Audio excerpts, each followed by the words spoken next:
This episode of Fermented Adventure the Podcast features the Whip Tavern in Coatesville, Pennsylvania. We had such a fun time sitting down with Casey, Brandon, and Tim and learning about the history of the Whip Tavern. It was a delicious journey with their food, their beer, their cider. Do enjoy this episode and reach out to the Whip Tavern and let them know what you thought about the podcast. Cheers!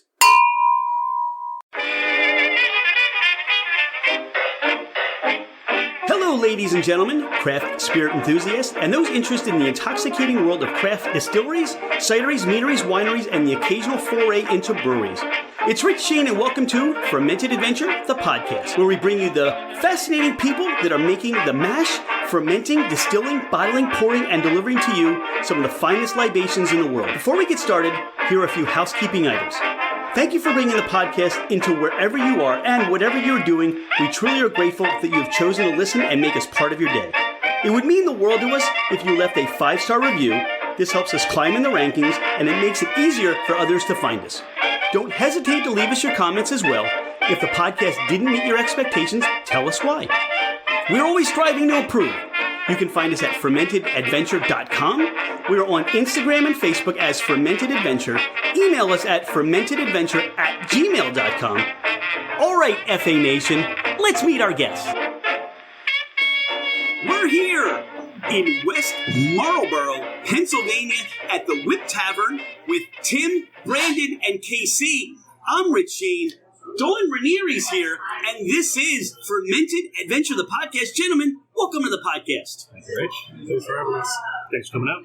So we're here at the Whip Tavern, and, here in West Marlboro, how did all this get started? Well, it started out of necessity. I lived not too far from here, and for us to go out to dinner as a family, it was always a 15 to 20 minute drive in pretty much every direction, driving to Westchester, driving south into Delaware. And so I knew this market was underserved, but also I lost my job. I was an IT specialist working for a major brokerage firm in New York City, and in 2003, the market went soft. I was laid off. And a friend of mine and I had always looked at this place as kind of being a diamond in the rough. And at that point, it was just a kind of a beat-up little biker bar. And so when I got laid off, we put our heads together and started with some Excel spreadsheets and putting numbers down. And as the story goes, with every bottle of wine, the numbers kept getting better and better. So we put our funds together. I cashed in my 401k and my life insurance, and we bought this little biker bar and turned it into the Whip. Now, obviously you're leaving some things out, maybe a couple of bottles of wine here to there, but as somebody in IT, did you have any previous restaurant experience? Yes, most of the experience I had was transitory. I went to Syracuse University. I started as a bouncer in a bar up there. I am a big guy. I'm 6'5", 250 pounds. I have an intimidating presence. I'm intimidated. Yeah. That led to waiting tables. That led to becoming a manager. But that was, I always wanted to be in the restaurant business. Even growing up, I would look in the refrigerator. I'd put menus together based on what was in the refrigerator. I'd prepare something for my family. And I never knew it was something I could really take seriously. And then once I left Syracuse and I had to get a real job, it pulled me back.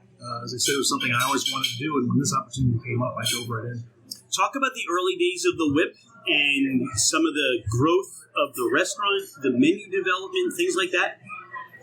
Well, the Whip opened in 2005, so we'll be 18 years old this coming June. When we first started out, we expected to be kind of like a dressier version of that biker bar I mentioned earlier. Chaps, no chaps? You come as you are. Okay. It's the bar itself, the building that we're in right now was built in about 1973, but there's always been a building in this location. We know that as early as 1800s, there was a barn here that served as a blacksmith shop and wagon wheel shop. And as the horseless carriages started taking over the roads out here, became a repair shop, automobile repair shop, and the owner of that repair shop's wife started serving food to the people as they were waiting for the cars to be done, and that became this little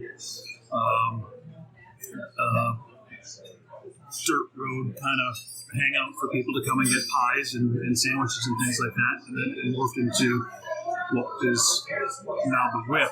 Never crossed our minds that this was going to become a premier destination restaurant in Chester County. It was just supposed to be something that people would just come to, to put something good in their bellies and go about their day. But it's gotten to the point now where we're serving 200 meals on a Saturday night, 200 meals on a Sunday for brunch. It's exploded. But at the same time, I think we've managed to keep the personality of the original Whip, the quiet little country pub that it was supposed to be. It still has that character, and it still has the charm. We're here on a Wednesday, and this place is packed, and people are still coming in, and that's really a nice compliment to all that you're doing and the legacy that you've created here. So Tim, for you, you're the executive chef here. Talk about your role and just some of the fundamental menus and recipes and where you're taking the menu for the guests when they come in. Well, the main thing here is we try to cook with as much local product as possible. If you have a burger here, there isn't a single burger that you can have here that the farmer didn't deliver himself on the back of his own car. Tonight we'll have a bison burger on literally the farm's over the hill. I was thinking about that as we drove here and passed some of those cows. And I'm thinking, that looks delicious. Yeah, and now it's possible that could be my dinner. It definitely could. Excellent. We try to keep the core British items intact. The fish and chips, shepherd's pie. Shepherd's pie is also a local product. Our lamb guy delivers lamb twice a week because it's such a popular item. We have a nice cheese plate we'll be trying later. The farm for that is literally across the street. All the cows that we saw over there are producing the milk. We also have goat and sheep over there. So can't get any more local than that. What else can I say? We try to change with the seasons with the menu. I'm not tethered to too many menu items. I do try to keep a few things going. But all in all, it's just I get to have fun. We get to create new things whenever we want and rotate it as much as possible. For this restaurant, how did you land on let's say an English pub style menu, given let's say that biker bar theme or somebody just selling sandwiches out of a repair shop? How did it develop to that English style pub style recipe and menu? It's mostly to do with where we are right now. The area of southern Chester County where the Whip is located used to be part of the King Ranch out of Texas. They bought 14,000 acres up here, and they would ship the cattle directly up from Texas to get them fat on this beautiful green grass that we have growing up here. And then they would ship them to market from here. So when the King Ranch shut down in the 1970s, the property was sold in large chunks and preserved as open space. So as you drive around here, the feel is very English. The only thing missing is the stone walls on the sides of the roads. It just feels like you're in the middle of England. But there's also the equestrian tradition out here. There's polo, there's fox hunting, there's a lot of equestrian events, and because of that, a lot of equestrians. So that English tradition of horse riding, you can see from all the paintings that we have around here, it do represent that as well. So that's really why we stuck with that. And it's the charm of the place. Again, going back to when you're driving around a road in England, you would expect to find the Whip on a corner in the middle of nowhere. So it all works that way. It works great. I love the immersion and, the way you describe Chester County and the mindset that this is very English. So for those that are either in the Delaware Valley area or in Chester County themselves, that may be the first time somebody's explaining that to them, or they're like, oh, I knew that all the time. So I kind of have a sense of that's what the feeling is, and that's why they gravitated out here. So for Brandon, for you, talk about your role at the Whip and what your responsibilities are. So my role is I'm the general manager, but for me, it's a little place like home because when Casey was talking about the biker bar that it was during the 70s, 80s, and 90s, my grandmother actually worked in the kitchen. Oh, I grew up in the little village of Springdale right here and never made it too far away. So I remember sitting on a bar stool watching Casey's Buffalo Bills lose 4 straight Super Bowls in the 90s, long before the Whip was ever even thought of. I spent a lot of years in hospitality, but there's just something about when our guests come to the Whip, they feel like it's their second home. We see our guests multiple times a week. We know them by name. We know what they're drinking. And it's just a fun spot to say you're going to work every day in the pub-like atmosphere that Casey's developed. Growing up here and this being your home, essentially, what influences do you impart in the restaurant? Where can we say that's Brandon's, thumbprint on that? Anytime someone is lost and looking for directions, I'm the guy you're going to go to. Knowing all the little side roads, little local roads. But for me, I started as a server here 13 years ago, grew into management over time. And, between the chefs that I've worked with and Casey, I worked in a pizza shop when I first started. So coming here was was overwhelming with the amount of beers that they had and the knowledge that needs to go into working for the Whip. But everyone here just treats you like family. You literally just want to show up and do your best to be part of the team that's been created here. Now you do, over the course of a month or the course of a year, you do some special events here, or you have some core signature events. Talk about those. So, any British holiday, whether it's Burns Nights, Guy Fawkes Day, we'll always have something special on the menu, but it also ties into the European sports. So rugby, right now the Six Nation tournament's going on Saturdays and Sundays in February and March. We've got a bunch of all expats coming in, sit back and have a Guinness at 11 o'clock in the morning and just watch rugby and feel like they're at home. Holidays are extreme here for us, Mother's Day, Father's Day, Easter. Because of the rugby? Just because we're such a destination, since we've grown so much over the years and we're such a well-known restaurant, that this is where you want to come for your holidays. And then as we get into the summertime, we have a wonderful patio outside. That'll be the prettiest in Chester County. We've won lots of awards for best patio in the area. So it just makes people even want to come out here even more, even though, like you said, we're in the middle of nowhere. All right, you mentioned 2 specific days. You said a Burns night, and what was the other one? The Guy Fawkes Day. Guy Fawkes. So explain those a little bit more in detail, and maybe we can talk about the menus that are prepared for that. So Burns night we just had last month. He is Scotland's favorite son. He is a poet from Scotland, and whenever the night comes up, we serve haggis like we were talking about earlier. So Tim can roll you through what haggis is for those that don't know. Oh, haggis. Haggis is a wonderful thing, let me tell you. So the haggis that we do here is a bagless haggis because I don't want to mess with this sheep stomach and stuff. But it's all local organs from lamb. You know what? I'm creating a T-shirt for you guys. And it's going to say, I like my haggis bagless at the Whip. That would be good. When I first started here, I didn't think it was going to sell that well. I thought that they were joking when they first said, oh, yeah, we also serve haggis. If there's a 5th weekend in any month, we sell haggis. I thought they were joking. But we made it the first time. I did not like it at all. We made it the second time. Didn't like it at all. But since then, we've been tweaking a little bit every time we make it. And I'm not going to tell you it's my favorite thing in the world, but it's very tasty. So this is what you would serve for a Burns night. Are there any other items, or the 5th weekend in that month? Are there any other special menu items or dishes people can expect for those special nights?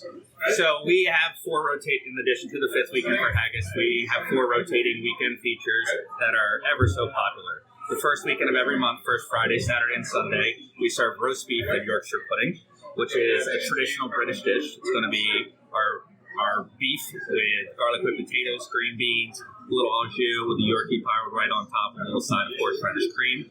Second weekend of the month, we do the seafood version of luxury pie. So that's a medley of seafood and a shrimp and brandy cream sauce, piled whipped potatoes right on top, and bacon in the oven until it's golden brown. Third weekend, since Chef Tim came along, we have so much local game. So we vary it every month. It could be, a lamb rack from McCully Suffolk's Farm up in Ackland. It could be something from down in Texas, like a wild boar rack. It could be a duck breast over something that ties into the English theme. But our Our most popular weekend by far is our fourth weekend.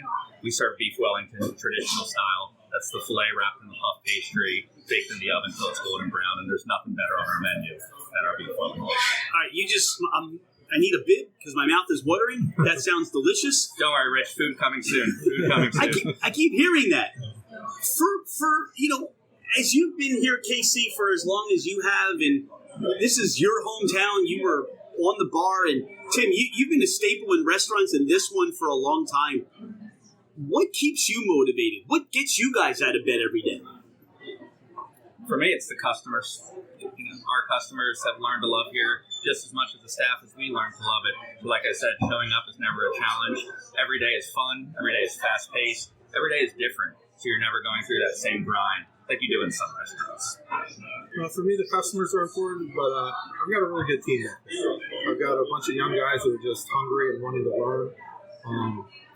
And it's just easy to come into work every day and work with them. We're putting out good food.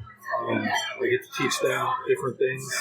They push me a little bit, wanting to try things that maybe I haven't done before. So it's a lot of fun day. How about for you, Casey? I mean, this is 18 years and counting. What kind of gets you throwing the covers off? It's still, there's a lot of excitement to it. As Brandon mentioned, it's different every day. There is a certain level of chaos in this industry. You're always operating on the edge, and there is a lot of excitement in that. One misstep, one wrong thing can just throw the entire day or the evening into just a very dark place, and you got to struggle, you got to fight your way out of it, and that's part of the excitement of it, and that's, I think, what energizes me every day. You have to have a certain mindset, number one, to work in this industry. Number two, to own your own establishment in this industry, especially as we've come through the last couple of years of COVID with, hey, how are we changing the seating? How are we changing menus to QR codes?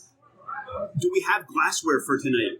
Who's not coming in? Do we even have enough people anymore? How are some of the, for you, Casey, I mean, as an owner, how have you worked through some of that to where we are now?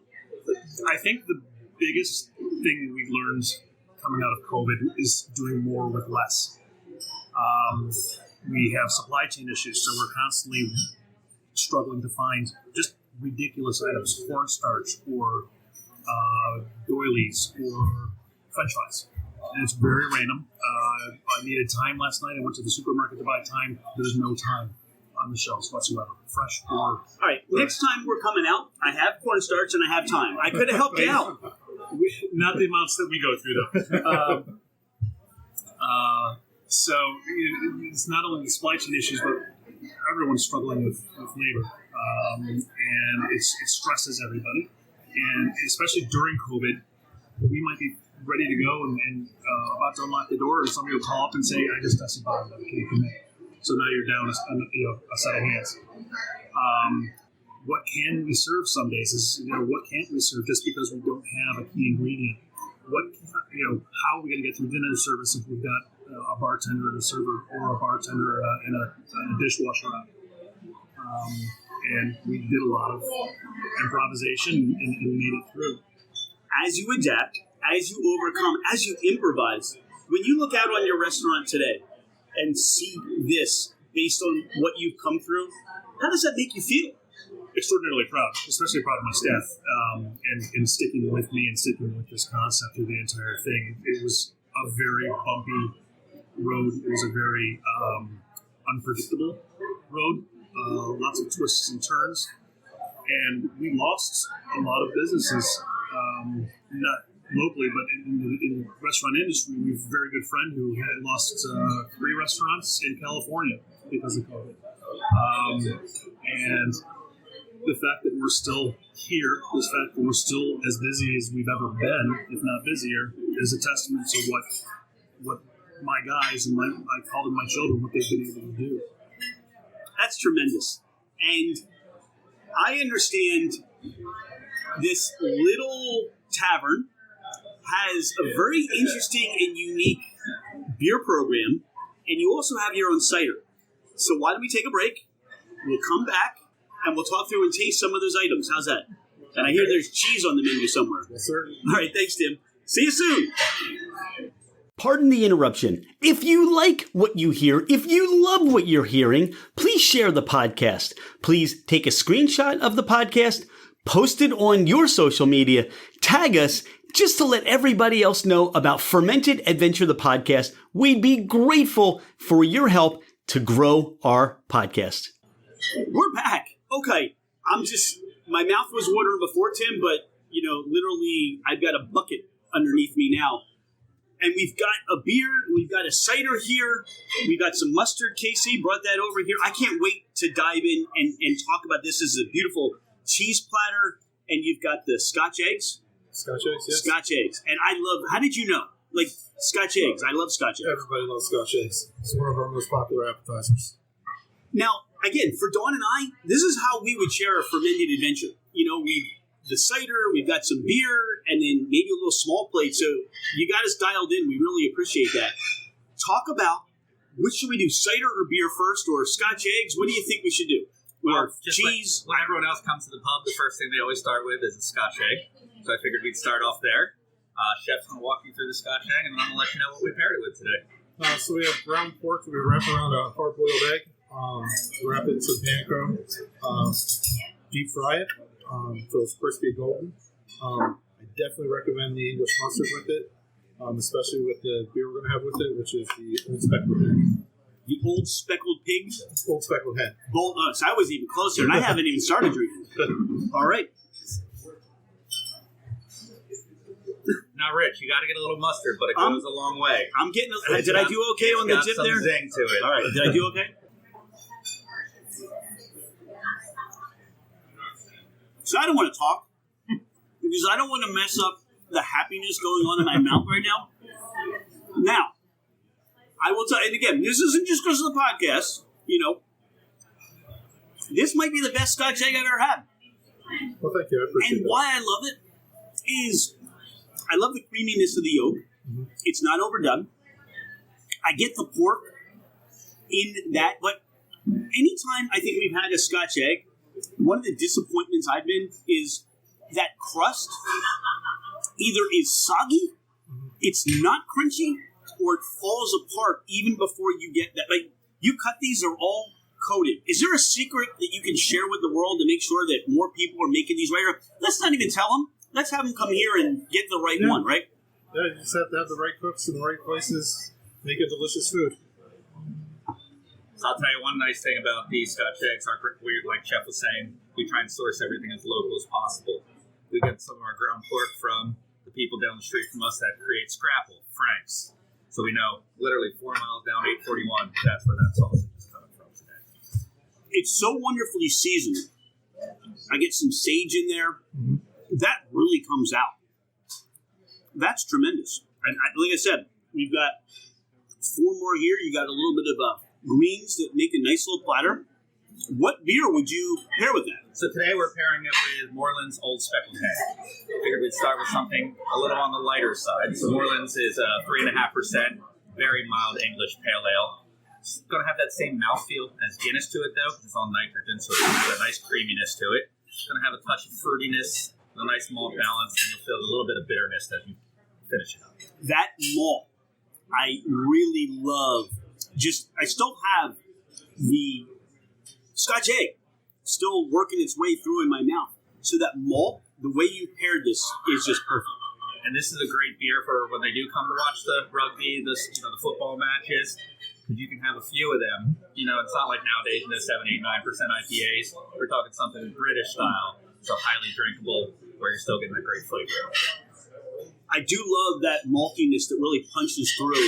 You almost, and as you described it, you're almost expecting the ABV to come up a little higher, but it just settles in very comfortably. It really does. Very drinkable. It really does.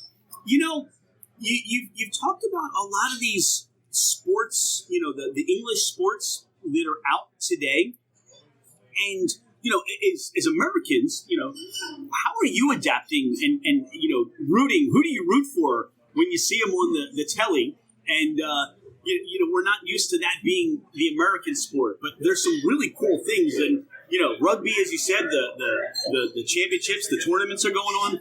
You've got horse racing on, and I'm seeing stuff from Tampa Bay Downs. How do you adapt to that as Americans and just watching these expats, as you said, come in? Well, first and foremost, you always root for England at the Whip.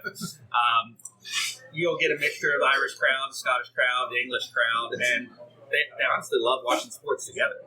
We over the years we had done Six Nations, which is like in February and March, and this place would be packed with expats chanting, singing, drinking, doing it all over again from 8 in the morning until 3 in the afternoon. For football, we each have our own favorite. Chef likes Tottenham.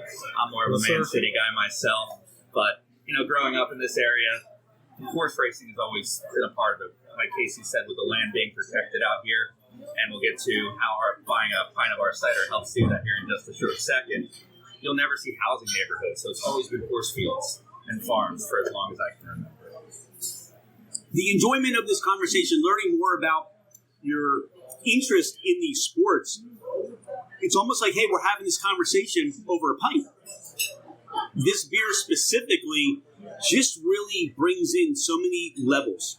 And there's the fruitiness that you described, that bitterness at the end. It's very drinkable, very easy to enjoy. Talk about some of the other beers. I know when Casey and I were talking, there's some beers you're getting out of some breweries across even the United States that you're finding here that most places aren't even getting. So talk about the beer program or some of those that you're getting here. So during the pandemic, where a lot of restaurants were struggling to bring in as much beer, the Whip had such a loyal following of customers coming and getting takeout, which allowed us to continue buying and build ourselves up. So we now get, the Pliny the Elder or the Pliny the Younger from Russian River, or we get the Goose Island Bourbon County Stout, or today we're going to try the Bourbon County Stout with coffee out of Chicago, where a few limited kegs are only sent to our region to be distributed, and we're always at the top of that list. Where do we want it? Yes, the answer always is. Regarding what you're drinking now, it's Moreland's Old Speckled Hen.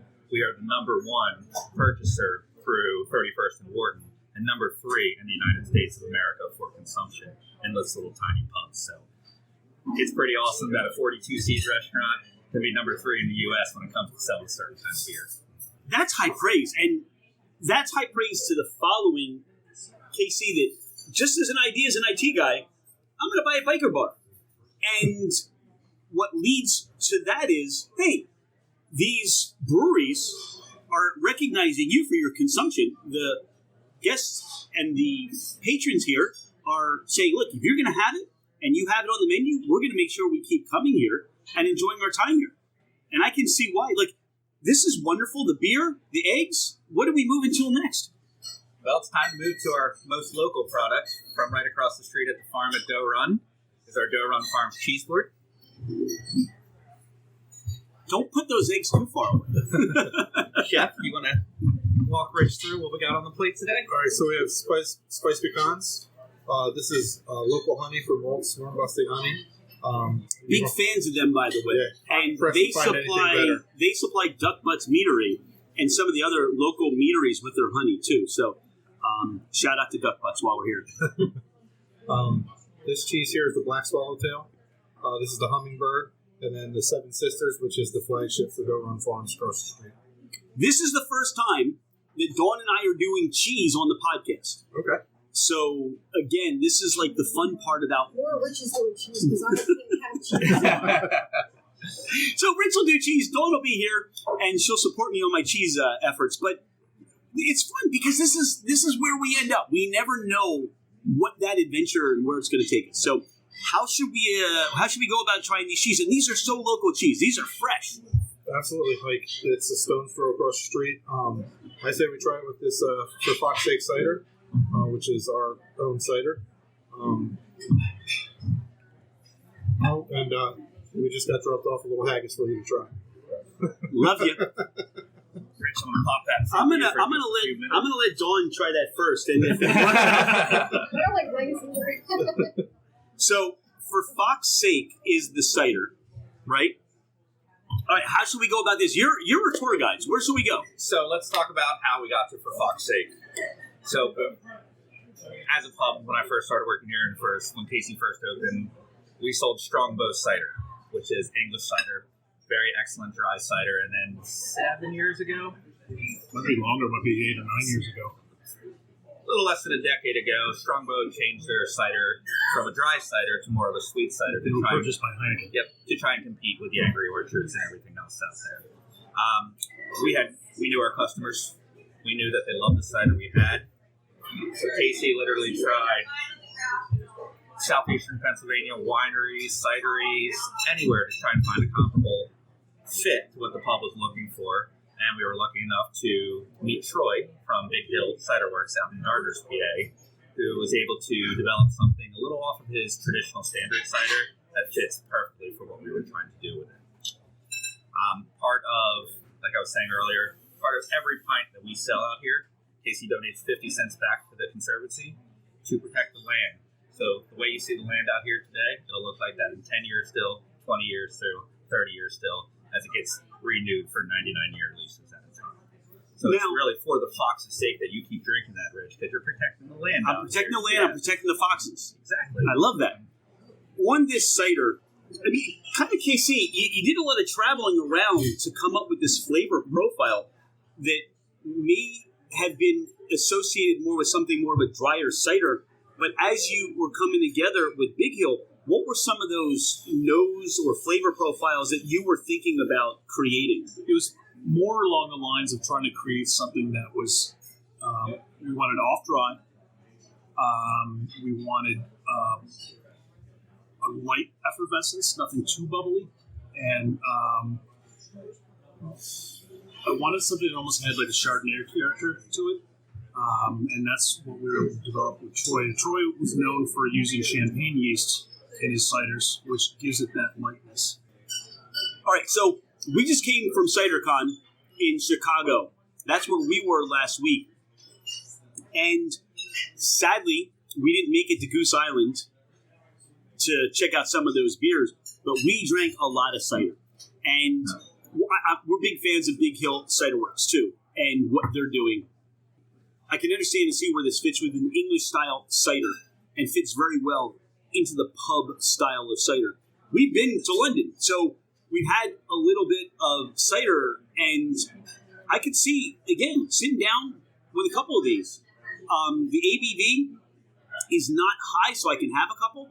There's a little bit of brightness on the nose. There's a nice citrus to it. The apple definitely comes through, and as you pointed out, Casey, with that champagne yeast, you definitely get the characteristics of a cider with a champagne yeast. So this is delicious.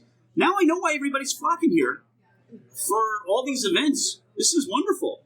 You know, and if you're looking for something a little sweeter or a little drier, we have a fantastic cider menu. You know, we carry the Magner's Apple and Pears. We carry the organic cider from Samuel Smith.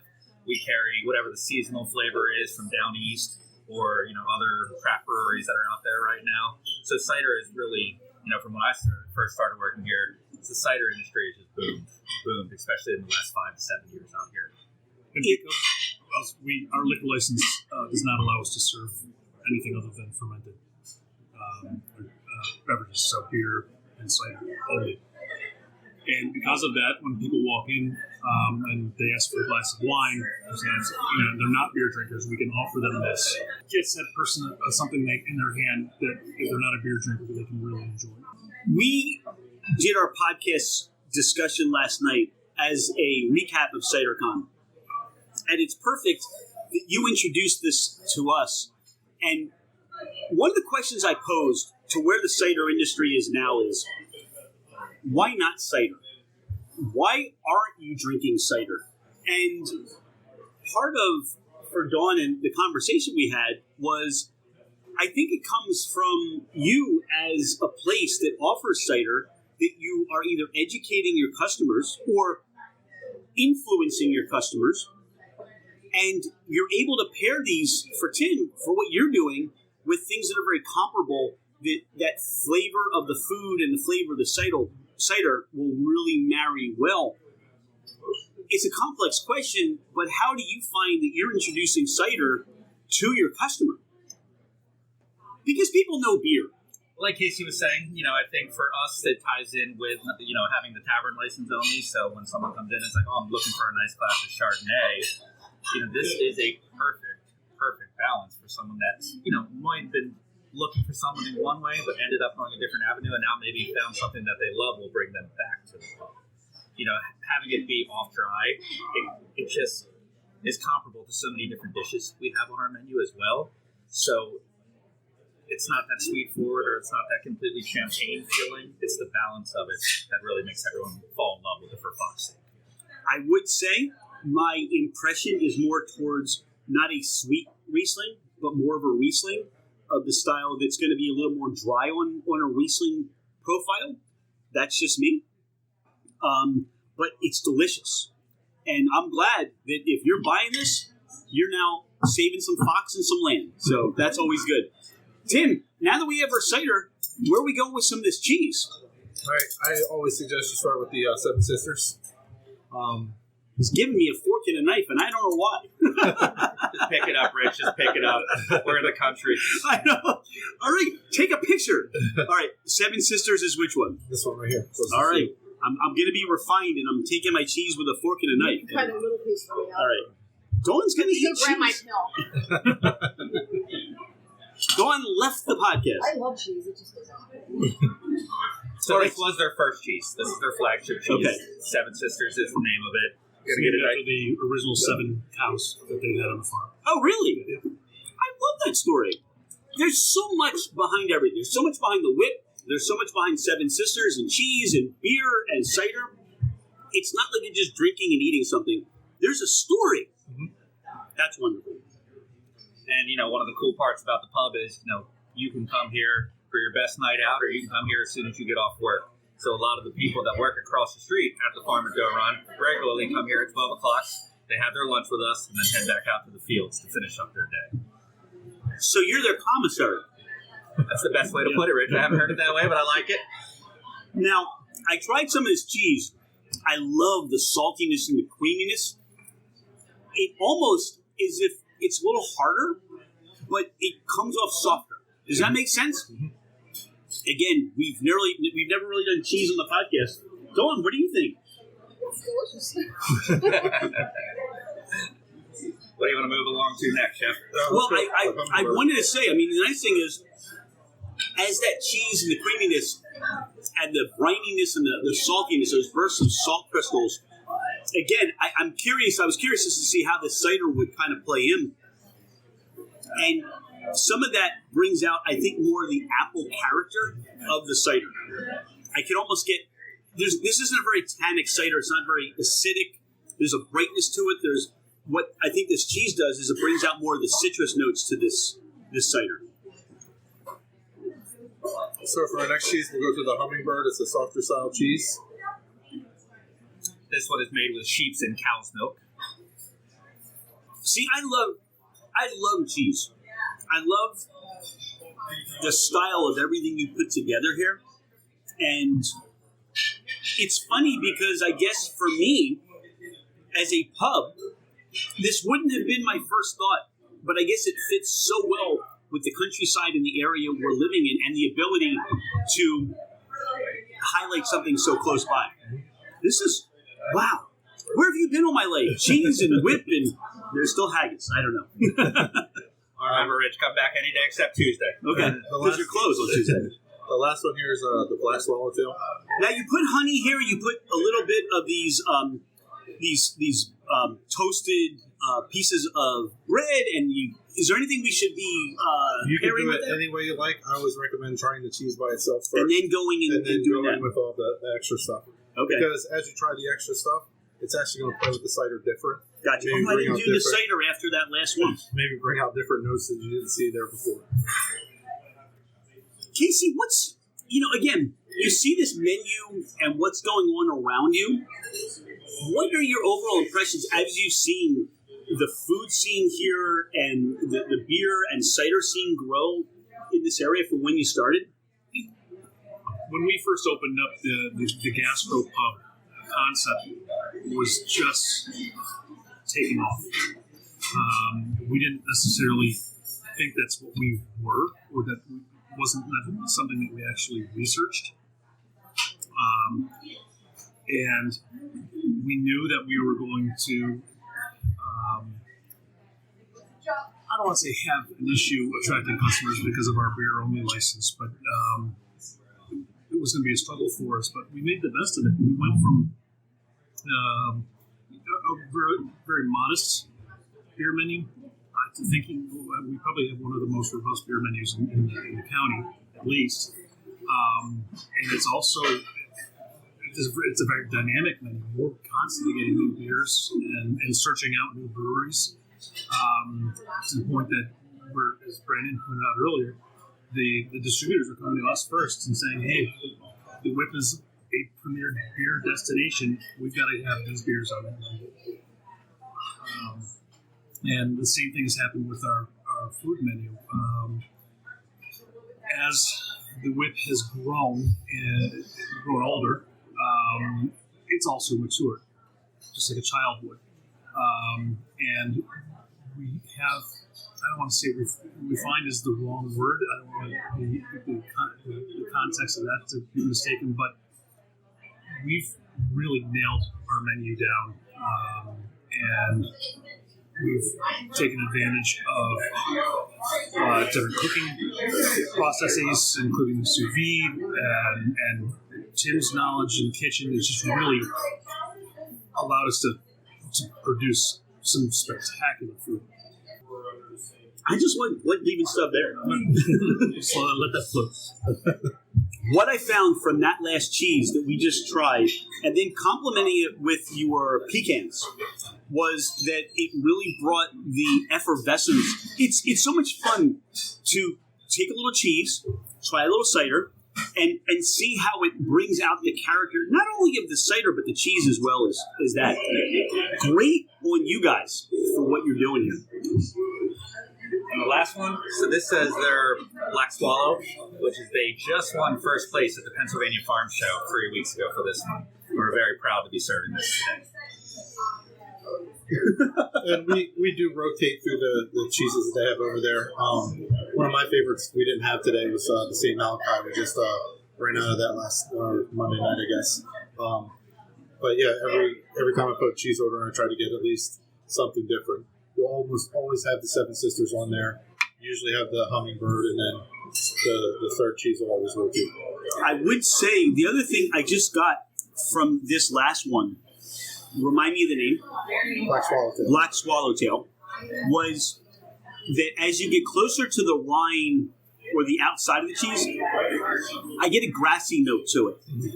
And that's really fun as well. We might have to add cheese to our whole fermented adventure, although I'll be doing more of the cheese tasting, and then we'll go from there. That's the terroir. The terroir. No, it really is. No, but you're right. And I can say this is the first time I think I've ever stopped, slowed down to enjoy cheese, especially the way you're presenting it, to really start to get some different flavor profiles out of cheese. So thank you for that gift. That was really nice. I don't want to be remiss, and there's haggis there, unless there's something or a place you want us to hold off and wait, or do you want to build this up? Build it up. Okay.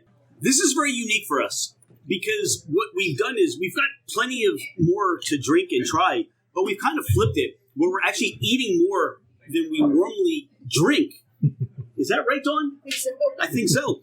I feel like this is almost an episode of Diners, Drive-Ins, and Dives with a little bit of alcohol thrown in, but we've still got plenty of alcohol. Look, this haggis has been sitting here tempting me. So I've never had haggis before. Okay. I've heard the history of haggis, but this doesn't have a bag. Nope. And re-educate me on haggis. This is like a unique Scottish dish, right? So yeah, it's a unique Scottish dish. It's made out of organs, and it's an acquired taste. I will tell you, when you're eating it, think of lamb scrapple. Okay. So that makes people a little bit more open to what they're eating. All right, so this is like Scottish meatloaf. Scottish meatloaf. It's got almost like a burger patty or a ground beef on top of this beautiful piped mashed potato and this brown gravy and these mixed greens, and I'm ready to go. Yeah, go for it. I want to make sure I get first this I want to make sure I get the haggis first. See, all right, I love haggis now. I'm a big haggis guy. Wow. Look, I like liver. So I love there's like a gamey flavor, but there's a creamy liver texture to this, a grainy liver texture. I like that. What's wrong with people? Haggis. Here at the Whip. You're going to love it. That's wonderful. I'm going to have more. I mean, seriously. There's also like a little bit of an oily texture to it. Sorry, do you guys want some? No. You're off share. I don't want to. Been a minute since you've had it. Now, what beer am I pairing that with? What do you normally do? Old Speckled Ham would have been fantastic, what we started with. I got some of that. And also Guinness. We have just about the best Guinness in town. So What makes this the best Guinness in town? the way the girls pour it, It's always fresh. it's always fresh. The kick of Guinness does not last long here. And we had rugby on Saturday morning. We went through an entire keg of Guinness in 2.5 hours. So that tells you how fresh we can keep the beer here at the pub. You know what's funny? This tastes different to me of having Guinness somewhere else. Is it the cold, the system you have? What are you doing to this Guinness? It's not just the girls pouring. You have a secret. What is it? It's a stamped keg from Ireland. It's as fresh as they come. You know, we go through 4 to 6 barrels of Guinness every 6 days here. Our lines are as clean as they come. Brandywine Draft services them on a regularly, so that's an important part of keeping your beer fresh and clean, maintaining your equipment. And you know, that 119.2 seconds that it sits before she finishes it off back there really does make a difference. No, for some reason, I'm getting something different out of that Guinness. Maybe a little more spicy to it, a little deeper, richer malts to it. It definitely tastes the freshness of it. That's really good. I feel like somebody just brewed this, threw it in, made it cold, and it's here for us to enjoy. And the head really stood up on that for a long time. Good on you. All right, I see a burger. I see fish and chips. We've got another beer here. This is the 30th hour of the podcast. We're doing a marathon eating and drinking. This is the kind of time you can expect when you come to the Whip. So I'm waiting. Which way should we go, Chef Tim? We're going that Let's way, go Chef. this way. We're going that way. Like Chef was just saying, we pour one of the best Guinnesses in southeastern Pennsylvania, and absolutely, we have one of the best fish and chips. Look at this fish and chip. Look at this. I mean, again, you got some secret coating, breading style, or there's something you're doing nobody's doing. Because fish and chips, the first thing I see is this. This is a wonderful outer crust to it, golden brown, and it just says "Have me," right? Yeah, absolutely. All right. So talk to us about fish and chips. So we use haddock for our fish and chips. Which we had used cod for the first 12 years that we were open. And then right before the pandemic started, we went on a little tour to try some new fish for the fish and chips, and we fell in love with haddock. Yep. Not only with the flavor, but the way it just fills that plate completely full like you would see over in the UK. Yep. And it's a house-made tartar sauce. We make everything in-house, and we don't open jars for anything. It's got a little... it's very crunchy. It's very creamy inside. It's just really, really good dish. And the steak fries are important. Should I hit it with a little lemon? Because you put them there. That's personal preference. All right. Did I mess up anybody's personal preference that doesn't like lemon there? Jump in there, Rich. Let us know what you think. Well, I'm not gonna. Fish and chips? Dawn loves fish and chips. All right. Did you hear that crunch, by the way? Mm-hmm. And this has been sitting here for maybe 5-7 minutes, Yeah. and that crunch is still there. Tim, did you come from an English pub-style cooking background? No, sir. I came from a steakhouse before this, and I actually prefer cooking Southern food. I just fell into this restaurant and been having a blast since I got here. This is delicious. I wish you could hear the crunch. I didn't do it with the tartar sauce first, because I just wanted to get the saltiness of the crunch. That's delicious. Wow. And the haddock, that haddock is a nice, meaty, fleshy fish. You have to try it with the tartar sauce. Oh, no, I will, Brandon, you know. I will. And the flavor of the haddock, and the cod was so mild. You get fish. You're tasting fish. I love that. All right, tartar sauce.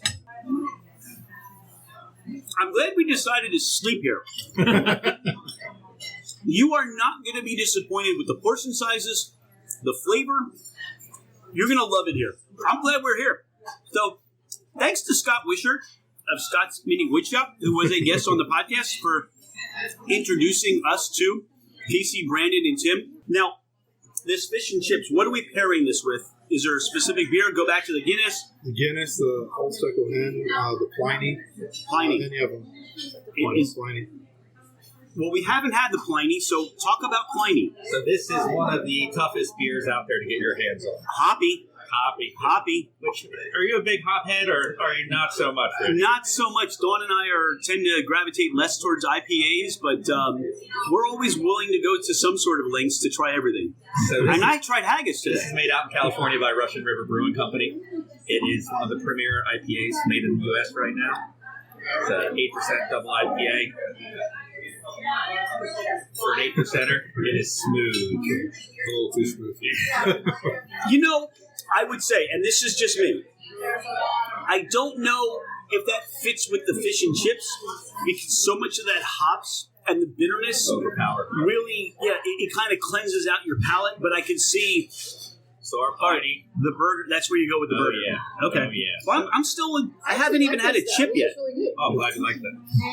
Now, fish and chips. Am I supposed to take a bite of the fish and then a bite of the chip and kind of keep it in my mouth? I've never understood how that all comes together. I just eat it. No one's ever asked that question, have they, Tim? No, Yeah. not at all. We're not getting invited. Just leave it to Rich. We're not invited back next time. I'm just stuck. I'm enjoying my meal now. What is, where do you want to see, this is like, I always say, this is that 5-year college exam, job interview question. Where do you see yourself in 5 years? Here at the Whip Tavern, surrounded by good friends and eating good food. Here at the Whip Tavern, surrounded by good friends and eating good food. It's too cold up here. I'm moving south. Because you love making Southern food. Yes. But, I mean, are there things that you still like to see and do here? Casey was talking about this black pudding Scotch egg that he would love to see on the menu. Did I get that right, Casey? Correct. But are there things and ideas you still have that you'd like to introduce, or just overall experience-wise you'd like to bring to the tavern? Well, like Tim was saying earlier, that is really one of the best parts about working here is you come up with an idea, you figure out how to put it together, and you do it. We get to make our decisions every day on what we're going to run this weekend, what's going to be our brunch feature, what beers we're going to have on for the upcoming holiday. Casey is very open to letting us make the choices, and customers give us so much feedback that lets us know which way down the road we need to wind next. Look, people are still having a great time here. They're still laughing.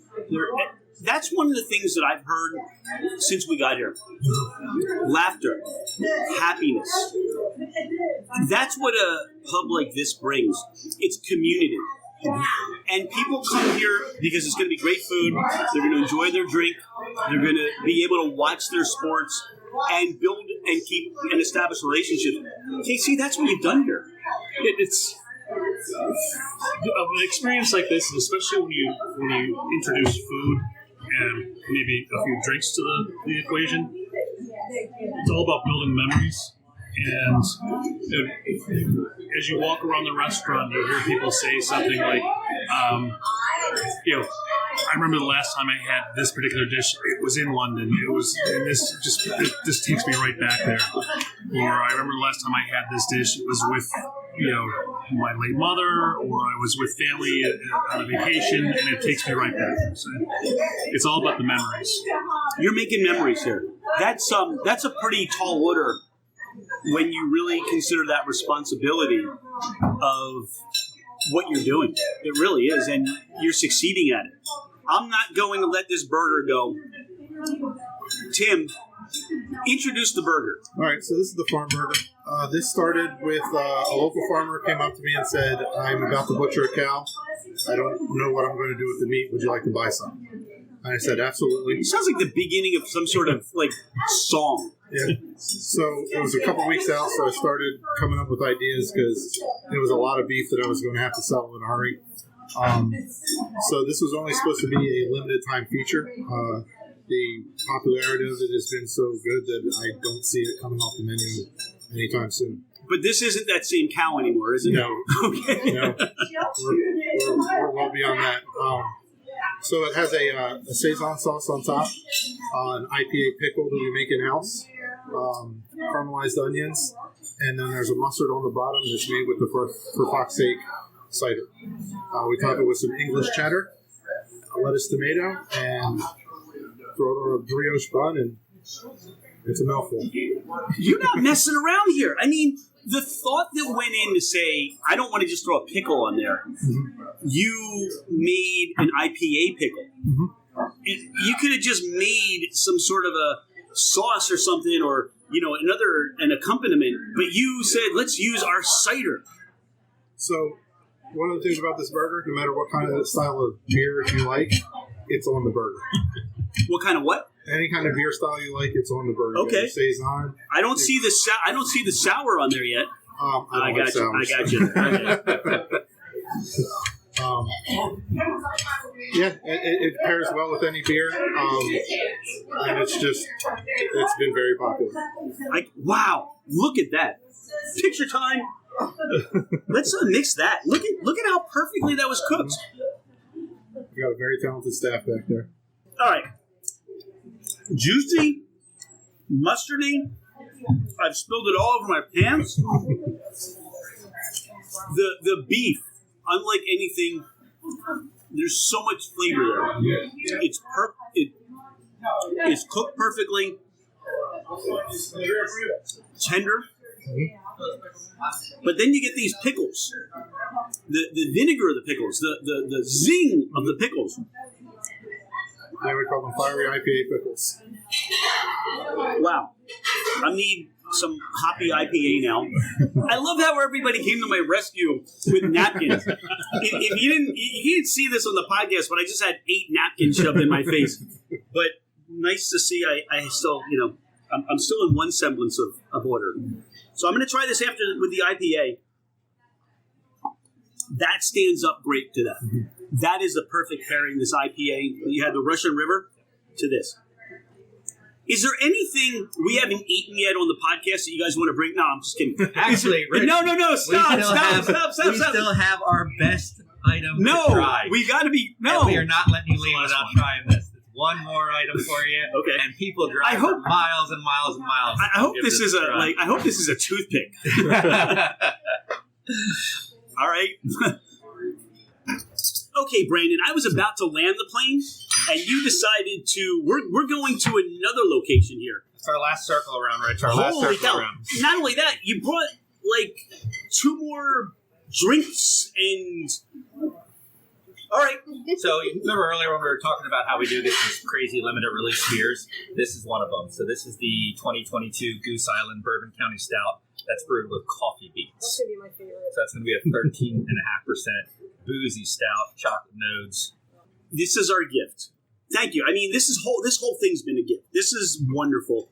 But as I said, we never made it to Goose Island while we were in Chicago. And thank you. I just nosed this, and I'm in love. That is absolute deliciousness. And you have this, but there are a lot of even tap houses in the area, people that serve a lot of beer that don't even have this. Don't get the opportunity to purchase it. So. I know you're not getting this back now, right? I know. But this is our award winner. This is our baby. This is what everyone comes to the Whip Tavern for. It is the haggis. Sticky toffee pudding. Sticky toffee pudding. Oh my god. Oh, she's still enjoying the bourbon, bourbon barrel coffee chocolatey stout. That's heaven. Chef, do you want to walk through the desserts? Alrighty. Good job. So I'll tell you a story, Rich. Hold on a second. Dawn was nice enough to give this back to me. I don't know why. We might have to get Dawn around. First of all, I love the viscosity of this and how this is almost this is so biting into a brownie with a bourbon coffee glaze. There's that sweetness, but you almost get a bourbon coffee buttercream on top of this. I've never had this before. This is a treat. This is right. Isn't this like eating a brownie? Yeah. But you still get the malty notes to it. You get There's some hoppiness to this. 13%, you still don't get a lot of that forward, but it'll probably hit me in a bit, right? Let's keep drinking. We'll see I'll how keep it it goes. out. Well, let's see how the podcast goes for the rest of the day. I don't know. So our dessert is sticky toffee pudding. Has won best dessert in Chester County for 9 years in a row. It is made with it's a brown sugar cake that's made with medjool dates. Top it with a warm toffee sauce. Today we're finishing with our fresh whipped cream and our Haagen-Dazs vanilla ice cream. And now, there's also something else here. So this is when I first started working here. They give you a bite of that on your first shift, and that's why they know you're always going to come back as long as you want to come back here. Okay. 13 years later, there's still not a better dessert than I've had. But they also teach you about pairing in your first week, where this is from Innocent Gun. Innocent Gun. It is a honey-hued oak ale. So it's going to have a nice oak whiskey flavor to it that just balances with the dessert, the sweetness of the dessert, like nothing I've ever had. Now you need to dive in though, Rich. I'm going to try with this one first. And then Okay. Fermented Adventure doesn't have a home restaurant, but I think it does now as people start still bringing things to the table. This is awesome. Wow. You're All right. striving. Honey, sticky. So try this by itself first, Okay. just so you can taste how darn good it is.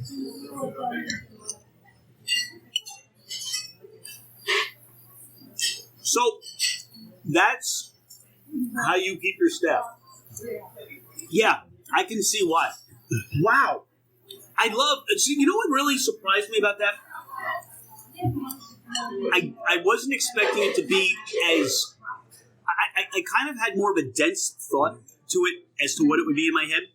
Tim, you're shaking your head? Yeah, it's very light. It's a dessert you can eat after a big meal. It's not going to overfill you. The flavors is just really good. Wow. It's not overpowering. It's just good. All right, we got this Innocent it's not Gun. good. It's Now you got to get the combo of those two together, Rich. All right. We'll have our customers come in and they'll say, "Oh, we were just in the UK, and your sticky toffee is way better than anything we had over there." So it's always rewarding to hear I would that. just come for that, you know? Just go for dessert. A lot of people do. Sunday brunch, you can always start with that, then dig into your eggs behind that. All right. I've never had this again. This Innocent Gun original.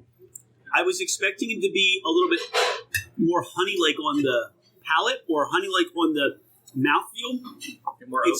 It's a lot thinner, and even the oak, it's just a very light oak. It's a very light balance to it. And I think that part of that is still having the sugars and the dairy of the ice cream or the whipped cream kind of coats your tongue a little bit.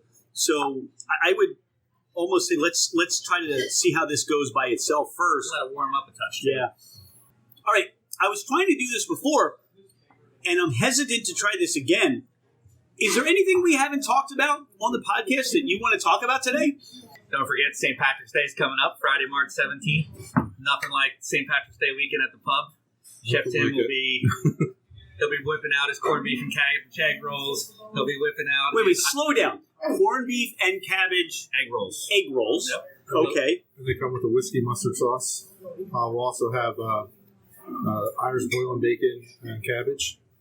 We'll have something with Kulp cannon, something with champ potatoes. And our car bomb cheesecake to finish it off with, which is absolutely fantastic here at the pub. We'll be running specials on Guinness, Smittix, Harp all weekend long. So if you really want to get the true aspect of what the pub's like, stop out St. Patrick's weekend. Let's not lose sight of February 28th is my birthday. So specials going on all Tuesday the 28th. It's a Tuesday, Rich. It's Tim, a Tuesday. I know, but this is that one Tuesday that the restaurants, the Whip's now open, and Tim's going to come up with something amazing. Casey and Brandon are going to come up with this great beer menu. It's going to be great. It's going to be epic. They're going to put a second floor on the Whip, so we'll have that extra room for the celebration. Or for when you want to go to bed after you eat all this food. It's now become a bed and breakfast. It really has. Casey and Tim and Brandon, this has been an absolute treat. This is beyond what we expected. And thank you. Thank you for your hospitality. Thank you for this deliciousness that we've had. And thanks for being a friend of Fermented Adventure. And look, like I said, we don't have a home restaurant yet, but I think now that hands down, the Whip Tavern is now our home restaurant for Fermented Adventure. So much success and continued success for what you're doing, and we can't wait to see you again. Thank you guys for coming out. Thanks soon.